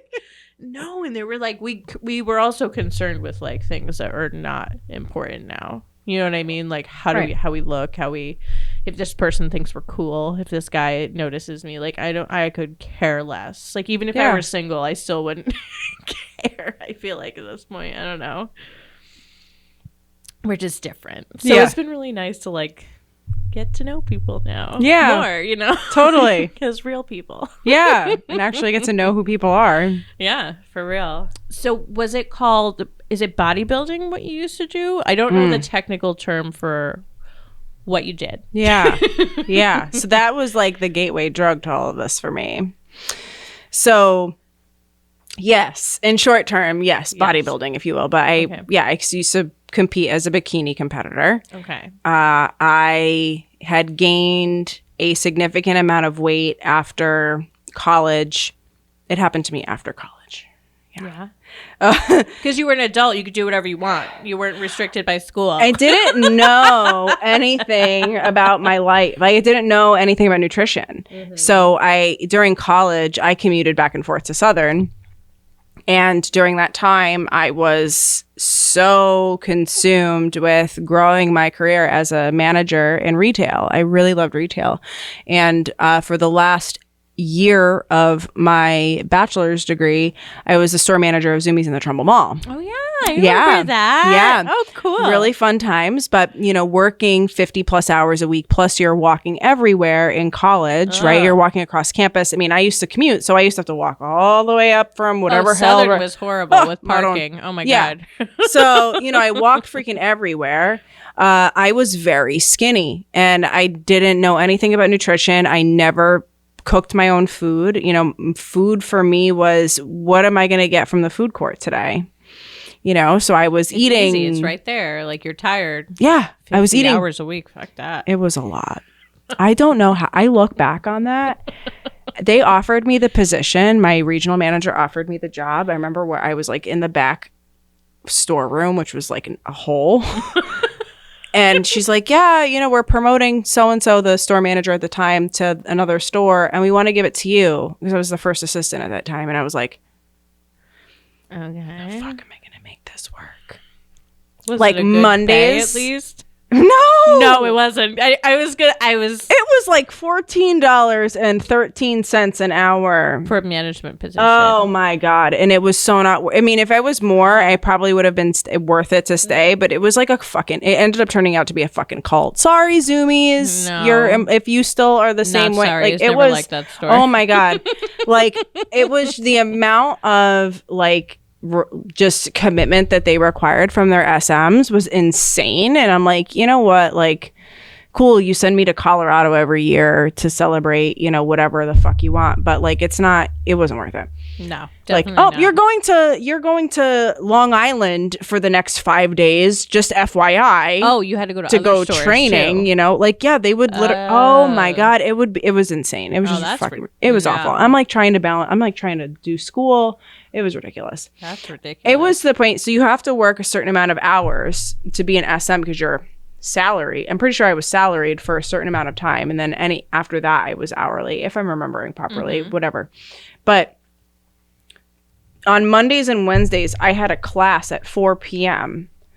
So I couldn't work the full shift. So I would work 4-hour days on Mondays and Wednesdays. And my only day off was Sunday. And it was spent doing homework. Of course. When else are you going to do your homework? Right. It was awful.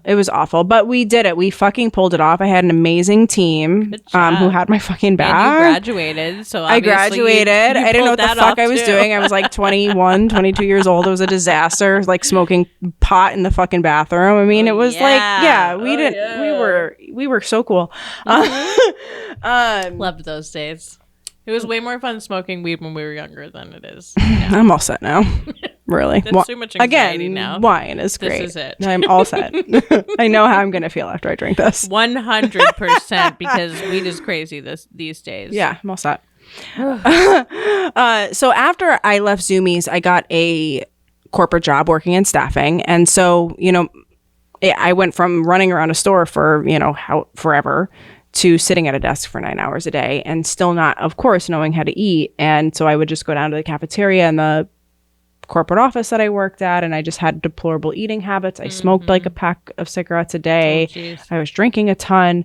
I gained like 50 to 60 pounds in like a year very quickly, very, very quickly. And I was not happy with it. I was like, all of my really cute clothes don't fit me anymore. Like, I don't like how I look anymore. In a sense too, like just every morning getting dressed, like that's stress. Nothing fit, and it's like all of a sudden I'm like buying like size 8 and like size 10 like Ann Taylor for my suits, and I'm like, I don't understand, like what happened. I didn't understand. I didn't know. I'm pretty sure you were eating like comparable, you know what I mean, like the same type of food too, because it's a cafeteria life. Yeah, I mean, I can't even remember what I would eat, but like, yeah, I mean, whatever, regardless, I know a lot of it, obviously now looking back retrospectively, had to do with the fact that I just was not moving. I didn't go to the gym then, really.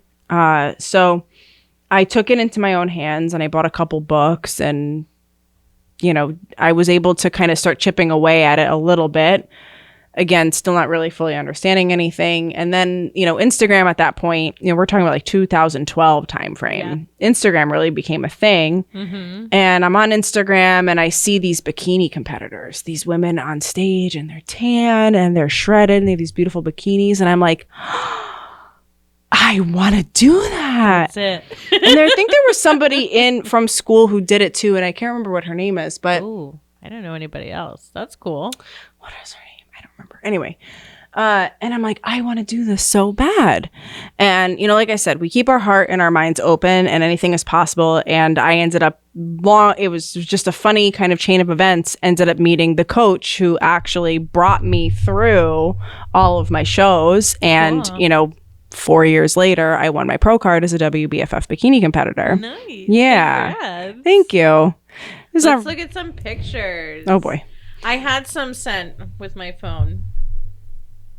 Wait, just look how beautiful you look in this one, though. That was the night. Yeah, so that was the night that I competed at Mohegan Sun. Ooh. And won my pro card, yeah. Oh, that was the night? That was the night, yeah. I didn't even know. Great yeah. picture. Thank you. you. Those bikinis are. They really are gorgeous. Where do you even get that? So I have a woman that I found on Etsy who created all of my bikinis. Oh, yeah. I love Etsy. Fun fact. The WBFF does not do triangle bikinis anymore. So that is out of style. What do they do? It's like a bra. So if you were to find a newer photo of me from my show that I did in LA, it's like a bra style. Oh, yeah, it's like actually, yeah, it's not a triangle anymore. It's more of like a molded bra. No, there it is. Which one? Right there on the left there. This one? Yeah. Is it connected? So you can see it's more of like a bra. It's like a bikini. Yeah. Yeah. Bra. Yeah. This is also gorgeous. Thank you. Yeah. So that's when I competed as a pro for the first time in LA in 2019. How cool. Yeah. Probably the last time that I'll compete. I was going to ask her, you're not going to do it anymore? No. Mm-mm. Because you feel fulfilled or it just doesn't bring joy to you anymore? My body hates it. Okay. My body absolutely hates it. Whose body would love that? I don't know. I know how. I know this might be like TMI, but no. You weren't taking any steroids or anything. No. This is all natural. That's right? all natural. Cool. Totally attainable. That's the other thing too. Is in my organization, it's not a drug tested organization, so you do have a lot of women, especially the bikini girls. If you look at me, if you look at the girls from when I first started competing to even the show that my last show. The way that the bikini girls look now, I mean, it's a completely different look. It's not, bikini used to be a softer, more feminine look. And I'm not saying that it's not now. I think that it's quite beautiful. This is not, I'm not, dissing anybody, but the look is different. And it's because you do have women that are taking, exogenous drugs, which is totally fine. It's part of the industry. I don't, have anything against it, but it's not something that I really desire for myself, truthfully. But, your hormones, the hormone imbalance is the biggest part of it. You get so lean that you lose your cycle. And women forget how important our menstrual cycle. Yeah. And typically when you lose, now I know that typically when you lose your cycle, it's because you're very low estrogen.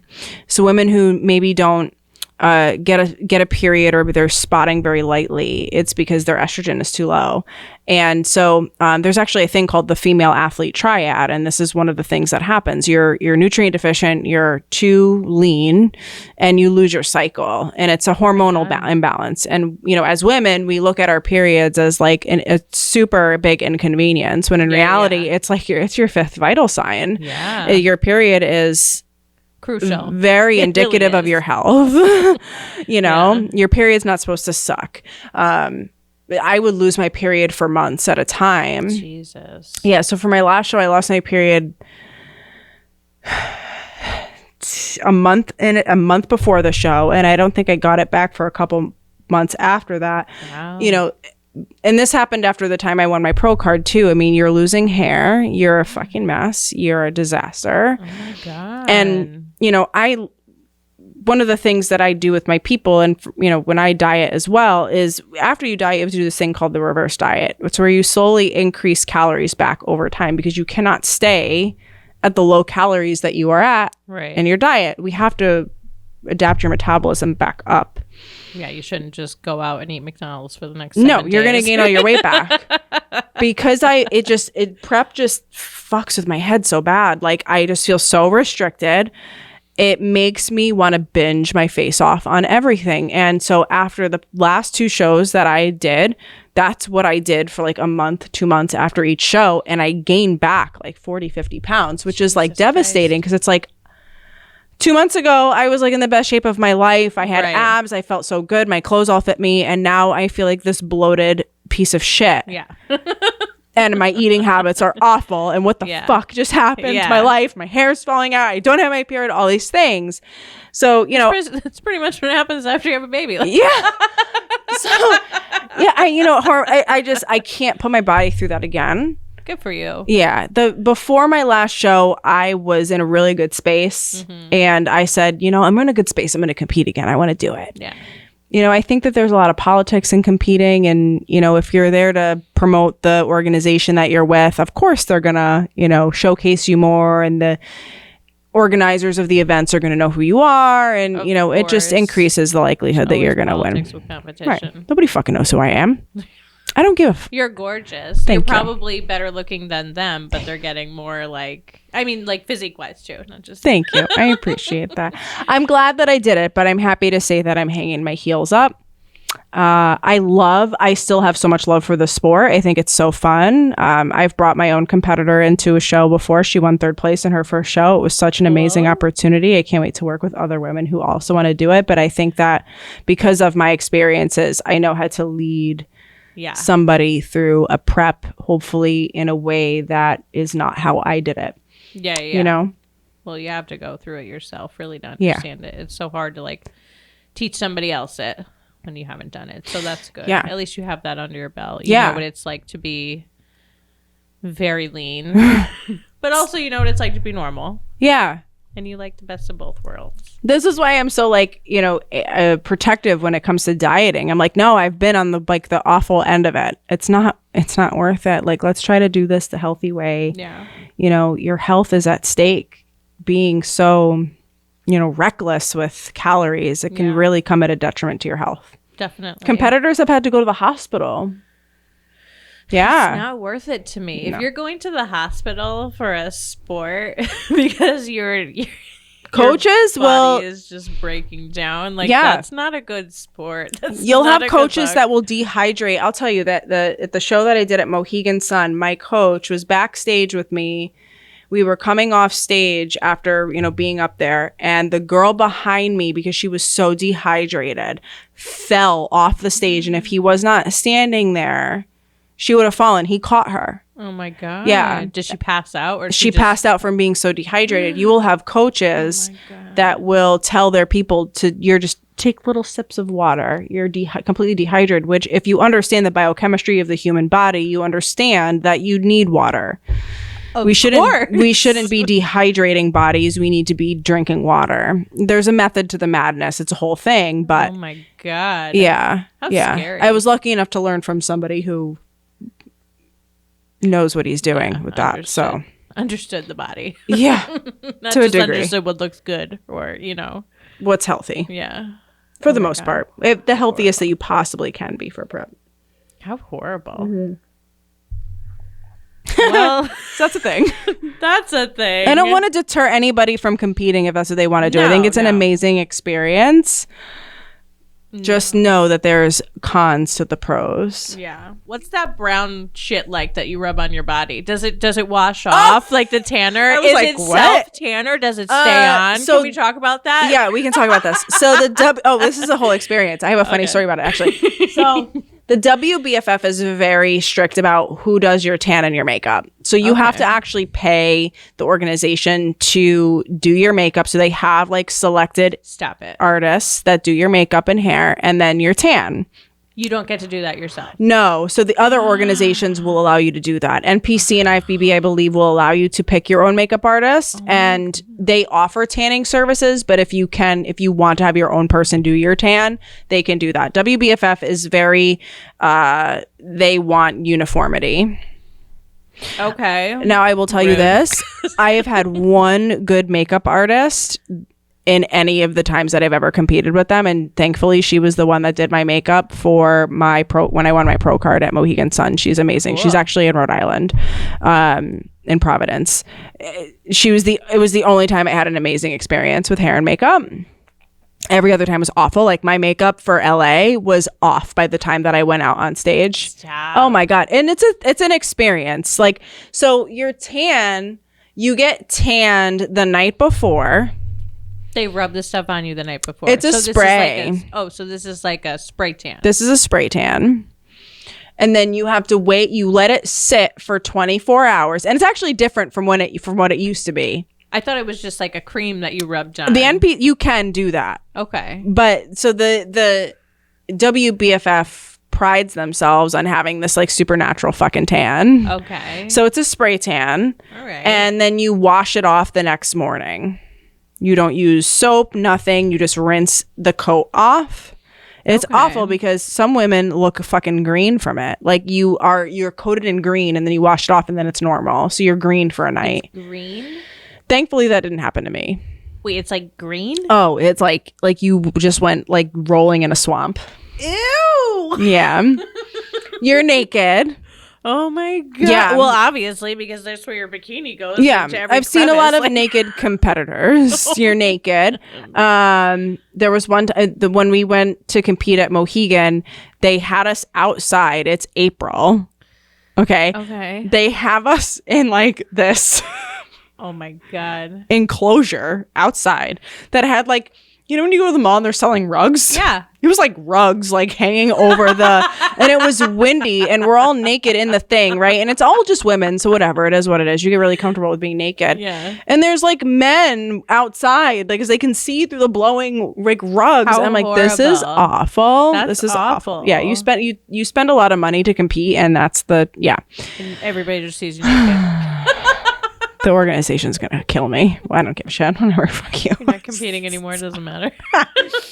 So, yeah, and then you wash it off the next day. No soap or anything. It just rinses off, and then you will go for touch-ups. You have to be really careful because you can't pee on yourself. You have to pee through a cup. So I would bring, so I would have a box of like and I have a whole list of things too, like a list of like show day must-haves. I'm sorry. I have a list of show day must-haves that you need to bring, and one of them is the little like Dixie cups, like the plastic ones, and you cut the bottoms off of them. Okay. Oh, okay. And you pee through the top that you would normally drink out of. Oh, okay. And it like creates like a little funnel for your pee to go, and without splashing. Way more sense. I'm just picturing you trying to like. Every time you go, when you're pregnant, you have to go to the OBGYN. Yeah, and like, piss in a cup. And it's like horrible. No, you pee through a cup. That's good. To shield yourself. It kind of works. You have to be careful. Like, you have to just make sure that you're not going too hard. Oh my God. It's aggressive. It's very stressful. Like, it's fun, but there's so many moving parts. There's so many moving parts, and you're like dead because you've just been dieting for like how fucking long. True. So you're just like care that multiple people see you naked. I just want my peanut butter and chocolate.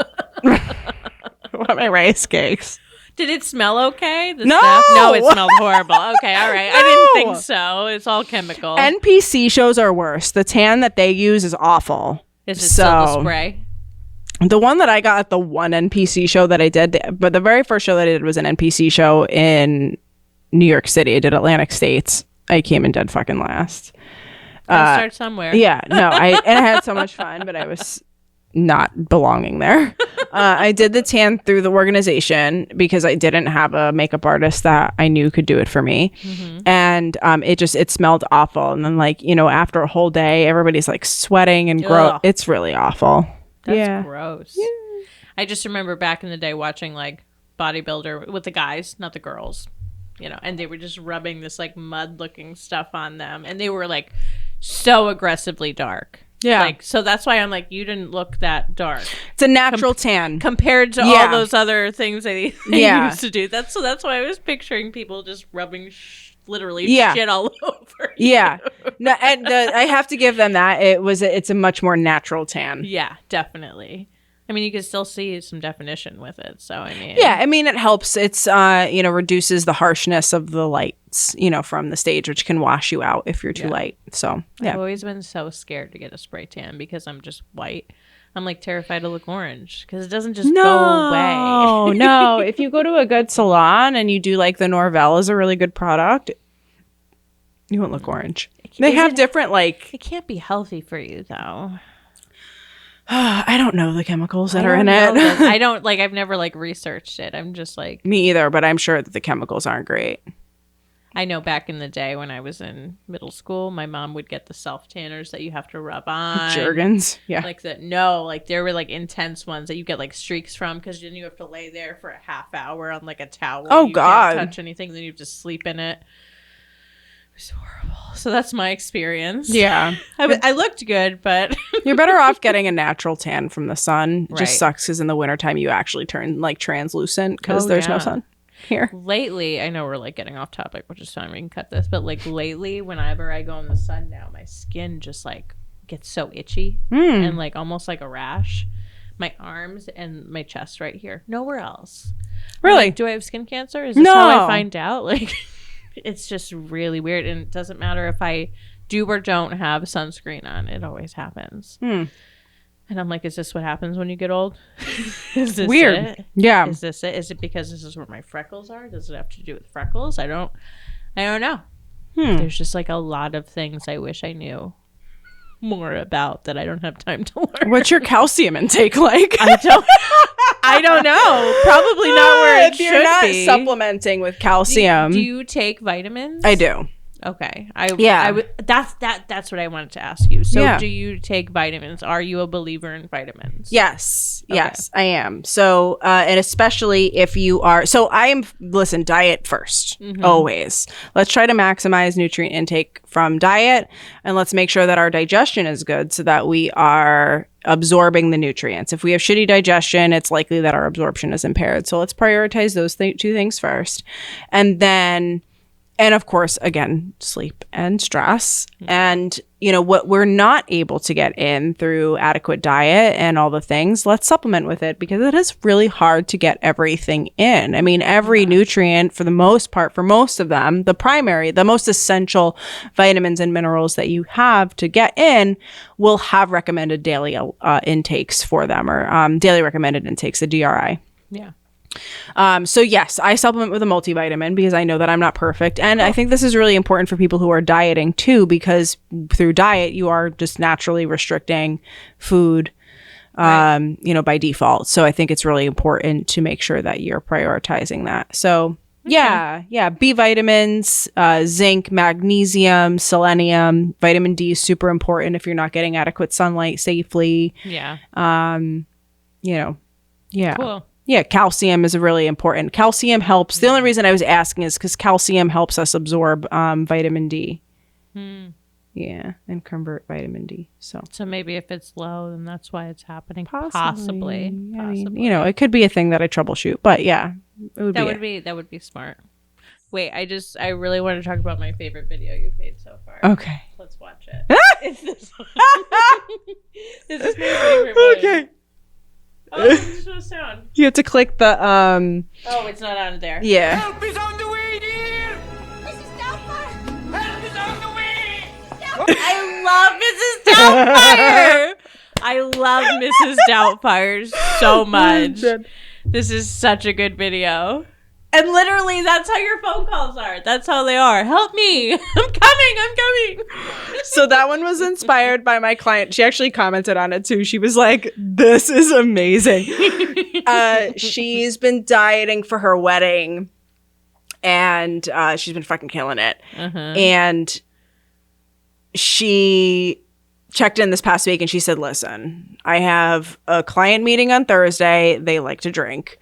My best friend's wedding is this weekend. The wedding she's in it. The rehearsal is Friday. The wedding is Saturday. I'm really not wanting to sacrifice it, and I would never make anybody sacrifice it. Right. Never. Right. And I'm like, listen, like we've been killing it for the past month. She really buckled down hardcore. Sometimes it's like hard. You want to diet, but it is hard. Like, you know, people think that it's just easy to just follow macros and boom, done. It happens. No, life gets in the fucking way. Yeah. And we need to allow ourselves grace for that. So sometimes it takes a little time to kind of acclimate to what we're doing and really get things hammered down. And sometimes like people's jobs just don't coincide with what we're trying to do. Or you have weddings. Or life or things, right. Like that, yeah. She really buckled down and dedicated herself to the process for the past month. And I said, listen, it was coming up anyway. It's time for a diet break. So I offer, you know, people that come in to do fat loss with me, I always say, remember, we are consistent for a certain amount of time. If we have anything that's coming up, let's be strategic about it. Let's plan a diet break or a refeed when that happens. You know, I had a client a month ago go to Puerto Rico. She's been dieting. She's been making amazing progress. I don't want my people to feel stressed out when they go and do things that life calls for freedom. Yeah. There's a way that we can go about implementing freedom. You know, let's set your calories at, you know, your maintenance calories, which are the amount of calories that you need to consume to not change at all. We're not going to gain weight. We're not going to lose weight. Let's just keep this in mind that this is where we're going to be at. Okay. They're higher than where you're at when you're dieting. Because it's a deficit. Right. So we bring things back to baseline. I'm not expecting you to track. Let's focus on protein. Get your protein in with your meals and just enjoy. You're gone for, you know, X amount of days. It's a weekend. We will get back on track. Yes. And, you know, my client who went to Puerto Rico, she was gone for 5 days. After the first week of getting back on track, we were right back to where we were before she left. You know, my client who's having an amazing weekend this upcoming weekend, everything's going to be fine. You know, again, when we get married to numbers and, you know, body measurements or scale weight or time frames, that's when the process gets icky. Like, I'm here to help you make this a long-term, sustainable, attainable thing for you, not like you hear this, hell. everybody? What a nice coach. In case you're interested. I'm promoting you. Thanks. So that's why, and I feel that way. Like, that video really does make me feel, I'm like, okay, it's time for food. Let's do that. It's okay. Let's do it. I'm coming. So good. So also, good. I'm just like, I love Mrs. Doubtfire. This is a great movie. Favorite movie ever from childhood. Great movie. I know. I hope that there's another TikTok, like, sound that's clip where that we I get can all the inspiration from all the time. Yeah, I have really a lot of fun making TikToks and Reels. It's just really where my content game is now. Hell yeah. It's fun. Hell yeah. It's a good place to be in. Nobody wants to see, I don't know, like, sure, post some things of you at the gym. That's nice, but that's not all I want to see. Like, yeah. You gotta have a nice mishmash of life and things. I was doing the infographics for a little while. I'm like, I really want people to know that, like, I really understand nutrition. Like, I'm more than just a fat loss coach. Like, I really understand whole body nutrition. And I did the infographics. They take so freaking long to make. And like 5 people like them. And I'm like, I know that, like, I'm not here for likes and all that, but I want people to see my content because I want them to benefit from from it. So I'm still trying to learn how to incorporate some of the more advanced nutrition components to things. But right now I've been having fun, doing what I'm super comfortable with, which is, helping people, like, the mindset shifting and just how my philosophy is in coaching. I'm making really cool videos. Yeah, I'm trying. I'm glad that you enjoy them. And too, because over the past 7-8 months, I've also had kind of this spiritual awakening as well. So incorporating some of that, I know that more of my woo-woo side has come out too, which I think it's really helped me kind of create this niche though. It's like, do you want, crazy, witchy, cool stuff? Like, we pay attention to the moon and we have spirit guides. Do you want a crystal? Also nutrition. Also food. No, it's true. So throw in a crystal. Get your amethyst. Well, I have that one with me in the bikini where I put an amethyst on my head. Oh, you have it on your head? Yeah. Sometimes the most spiritual thing that you can do isn't yoga. It's not meditation. It's not breath work. It's not aligning your chakras. telling someone to fuck off. I love it because it's real. I love it. My advice to you is keep doing these videos. I love them. Thank you. I will. I plan on it. I'll go through TikTok and I'll save the sound clips that I love. And I'm like, I think I could do something. Hell yeah. I really want to learn how to shuffle. Dude, a couple weeks wanna ago, I learn- said to my husband, I was like, I think my goal for this summer is to learn how to shuffle. I want to learn so bad. Van Secco. Do you follow her? No. She's the one. She's the one that She you break look it at. down? She does have, yes, she has a couple videos and just like the basic shuffle. Yeah. Which is like, but she is just like the best because she's so positive all the time. And it just gives you this vibe. She's the reason why I want to start. Like, she's Oh my like, God. yeah, everybody can do it. Let's do it. Come on, let's dance Yeah. right now. She's the best. I'm like, there's this I just want to do shuffling and dancing and videos and like make them fun and nutritional. I'm like, I can dance and make this fun. So that's the thing. I'm like, I need to figure out a way to make this fun and palatable for people. Yes. And I just feel like that's kind of where the direction of things are going. So that's a goal of mine is to be Hell able, yeah. I'm like, shit, I have to learn how to do this first. It's hard. Also, our bodies do not function like they used to. Like when we were in high school, I feel like we would just like freely do whatever we want. Our bodies are now like, no. Like, Can I just say that I do not do the Running Man the way that you're supposed to do the Running Man? no. I'm like looking at the tutorials and I'm like, I know how to do the Running Man, but it doesn't look like that.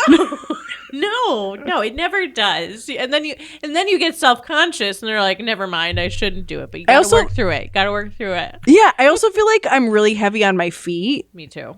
I don't know. And I live on the second floor of a house. So I'm like, I can't do it with my neighbor's home downstairs. Do it outside. I don't, in the grass on my front porch so that my whole neighborhood can watch me. Yes, I did realize that it is easier in sneakers. And I don't ever wear sneakers. So I guess I'm going to have to wear them now. Me either. And I should probably put them on more because maybe I'd work out more. But Well, I think we should make this a goal. Let's learn how to shuffle.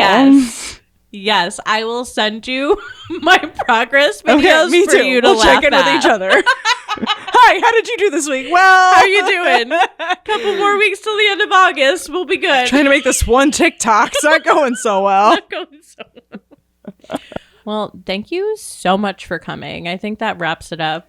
We've been talking for a long time, and it's been so nice. I know. I loved it so much. nice. Thank you. Thank you for all the information. I know I'm not your client. I know I didn't pay for your services, but I really appreciate all the information you You're gave me, welcome. and I hope you guys appreciate it too. You're welcome.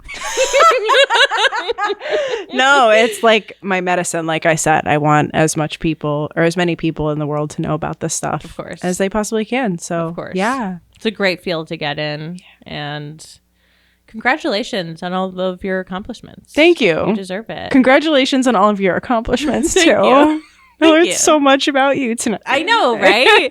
It's so nice. That's what we were talking about earlier. It's so nice to know people outside of school, like as real adults. So Truth. if you are interested in learning about Steph or hearing about all the ways she can positively improve your life and your well-being, or if you just want to see her really cool TikToks that are really funny and entertaining, you can check her out on Instagram at _Stephanie Mercurio. She also has a link tree in her bio, and you can reach out to her in any of those platforms. Thank you so much for coming. This was great. Thank you for having me. It was so fun. Anytime. Maybe we could If do you it want to again. come back, you want to talk about something, you let me know. Okay. I love it. Maybe I'll take my Sedona trip and then I'll come back. We can talk about it. Yes. Okay. Love that. It's a date. Love that. Or talk about our shuffling progress. Yes. We're also going to learn how to shuffle. Don't worry, I'm not sharing the videos of me. I'm not. Unless it actually looks good, maybe. We'll see what happens. It's debatable. We'll see. Thank you again. Thank you. Thank you. And thank you all for watching. You're the best.